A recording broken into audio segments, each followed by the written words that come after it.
கார்த்திக் தீபா சீரியலில் இப்போ ஒரு அதிரடியான ப்ரோமோ வந்திருக்கு. வீடியோ பிடிச்சிருக்குண்ணா லைக் பண்ணிட்டு பார்த்து சப்போர்ட் பண்ணுங்கள் ஃப்ரெண்ட்ஸ். இந்த தீபாவுக்கு அடிப்பட்ட விஷயம் தெரிஞ்சோடனே ரம்யா கிட்ட பர்மிஷன் வாங்கிட்டு அங்கேருந்து கிளம்புறாங்க. பைக்கில் வந்துட்டுருக்காங்க. வந்துட்டுருக்கப்ப இந்த தகவல் அப்படியே கார்த்தி சொல்லிடுறாங்க. வீட்டில் உள்ள அபிராமியாக இருக்கிற எல்லாருக்கிட்டையும் பைக் ஓட்டிகிட்டு வந்துட்டு இருக்கப்போ ப்ளூடூத் ஆன் பண்ணி பேசிடுறாங்க. நம்ம கார்த்தி, அம்மா இந்த மாதிரி தீபாவுக்கு அடிபட்டுருக்குமா, எதுவாக இருந்தாலும் கொஞ்சம் அந்த உடனே வாங்கம்மா அப்படின்னோடனே, என்ன கார்த்தி சொல்கிற அப்படின்னு சொன்னோன்னே, இந்த விஷயம் கேட்டோன்னே மீனாட்சியை அழைச்சிக்கிட்டு மைதிலியை அழைச்சிட்டு இந்த பக்கம் வராங்க.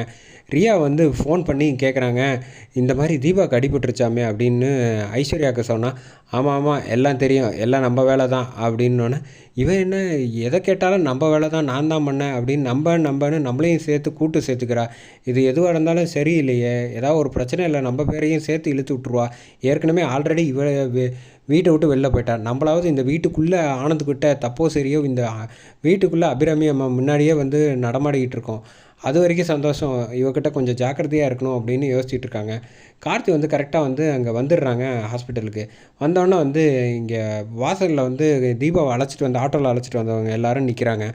அந்த சமயத்தில் தான் பேச ஆரம்பிக்கிறாங்க. என்ன ஆச்சு அப்படின்னோடனே, இல்லை இந்த மாதிரி காருக்காரங்க அவங்கள பின்னாடி யாரோ ஒருத்தன் துரத்திட்டு வந்தோம். அந்த சமயத்தில் யாருன்னு தெரியல, டக்குன்னு அடிபட்டுருச்சு, அதான் நாங்கள் அழைச்சிட்டு வந்தோம் அப்படின்னோடனே, கார்த்தி ரொம்ப நன்றிங்க, உங்கள் உதவியை நான் மறக்கவே மாட்டேன் அப்படின்னு சொன்னோன்னே, டாக்டர் வெளில வராங்க. என்னாச்சு அப்படின்னு சொன்னோன்னே, இல்லை அவங்க லைட்டாக அடிப்பட்ட இதில் டயர்டில் மயக்கமாக இருக்காங்க, இன்னும் கொஞ்சம் நேரத்தில் முடிச்சிருவாங்க அப்படின்னு சொல்லி, தலையில் மட்டும் லைட்டாக அடிபட்டுருக்கு அப்படின்னு சொன்னோன்னே, சரிங்க அப்படின்னு சொல்லிட்டு கார்த்தி வெளில வெயிட் பண்ணிகிட்ருக்காங்க.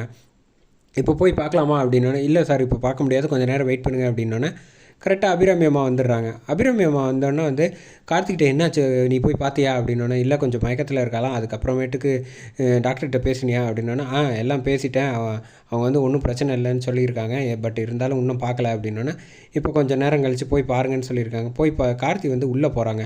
உள்ளே போய் தீபா கிட்ட பார்த்து பேச ஆரம்பித்தோன்னே லைட்டாக கார்த்தி எமோஷ்னலாக லைட்டாக கண் கலங்குறாங்க. தீபாவை பார்த்தோன்னே, என்னாச்சு அப்படின்னோடனே, இல்லைங்க நான் மாட்டுக்கு மார்க்கெட்டில் போயிட்டு வந்துட்டு இருந்தேன்னா அந்த சமயம் யாருன்னே தெரில, என் கையில் ஒரு பொருளோடு என்னை துரத்த ஆரம்பிச்சிட்டான், எனக்கு என்னமோ வேணும்ன்ட்டு யாரோ பிளான் பண்ணி பண்ண மாதிரி தான் தெரியுது அப்படின்னு சொன்னோன்னே, அவன் அடையாளம் ஏதாவது பார்த்தீங்களா அப்படின்னோடனே, பார்த்தேன் அப்படின்னு சொல்லிட்டோன்னே, சரி நீங்கள் ஒன்றும் பதட்டப்படாதீங்க, எதுவாக இருந்தாலும் இனிமேல் நான் பார்த்துக்கிறேன் அப்படின்னு சொல்லிவிட்டு அதோட ப்ரோமோ முடிக்கிறாங்க.